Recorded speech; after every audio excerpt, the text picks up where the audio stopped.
dari kelompok Tejo akan menjelaskan tentang program pengembangan sumber daya manusia pendidik dan tenaga kependidikan.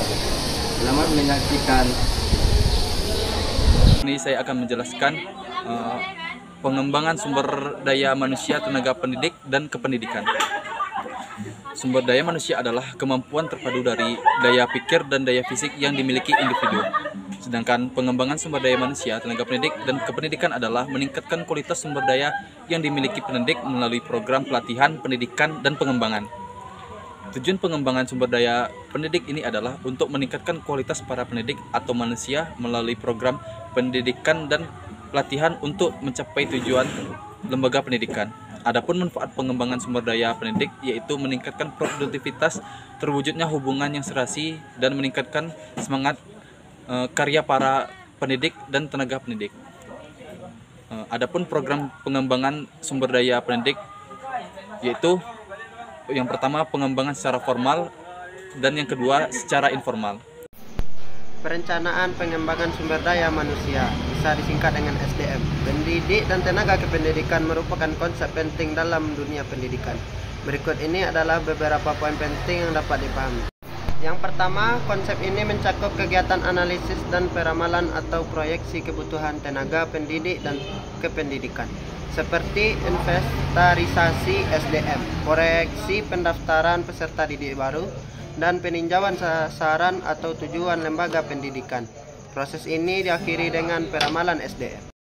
Yang kedua, dalam penyusunan rencana pengembangan tenaga kependidikan, biasanya memacu pada rencana jangka panjang, universitas, dan rencana strategis.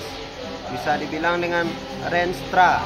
Dari institusi tersebut, tujuannya adalah agar visi dan misi dan tujuan institusi dapat tercapai. Program perencanaan pengembangan SDM, pendidik, dan tenaga kependidikan biasanya mencakup beberapa aspek penting berikut. Yang pertama, analisis kebutuhan SDM. Melakukan analisis kebutuhan SDM secara berskala untuk mengetahui kebutuhan tenaga pendidik dan kependidikan yang diperlukan oleh institusi. Yang kedua, pengembangan dan pelatihan. Melakukan pengembangan dan pelatihan bagi tenaga pendidik dan kependidikan untuk meningkatkan kualitas dan keterampilan mereka. Yang ketiga, penyusunan rencana strategis. Penyusunan rencana pengembangan tenaga kependidikan yang mengacu pada rencana jangka panjang, universitas, dan rencana strategis dari institusi tersebut. Yang keempat, pengembangan tenaga pendidik dan tenaga kependidikan. Melakukan perencanaan pengembangan tenaga pendidik dan tenaga kependidikan yang sesuai dengan kebutuhan institusi. Yang kelima, pembinaan dan penugasan. Melakukan pembinaan dan penugasan bagi tenaga pendidik dan kependidikan untuk memastikan mereka dapat menjalankan tugas dan tanggung jawab mereka dengan baik. Yang keenam, evaluasi dan penilaian. Melakukan evaluasi dan penilaian secara berskala terhadap kinerja tenaga pendidik dan kependidikan. Menurut Van Meter dan Van Hoon, implementasi adalah tindakan-tindakan yang dilakukan baik oleh individu atau pejabat-pejabat atau kelompok-kelompok pemerintah atau swasta yang diartikan pada tercapainya tujuan-tujuan yang telah digariskan dalam keputusan kebijakan.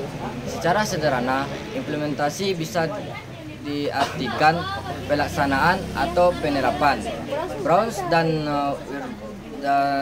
Wierdanski mengemukakan bahwa implementasi adalah perluasan. Pengembangan sumber daya manusia, pendidik, dan tenaga kependidikan merupakan hal yang sangat penting dalam meningkatkan kualitas pendidikan. Beberapa cara yang dilakukan untuk implementasi pengembangannya. Yang pertama yaitu pilihan dan pengembangan profesional. Yang kedua yaitu sertifikasi profesi. Yang ketiga yaitu fasilitas dan infrastruktur. Yang keempat yaitu kesejahteraan. Yang kelima yaitu penghargaan dan promosi. Yang keenam yaitu kolaborasi dan jaringan. Baiklah, sekian video dari kami. Semoga bermanfaat. Assalamualaikum warahmatullahi wabarakatuh. kita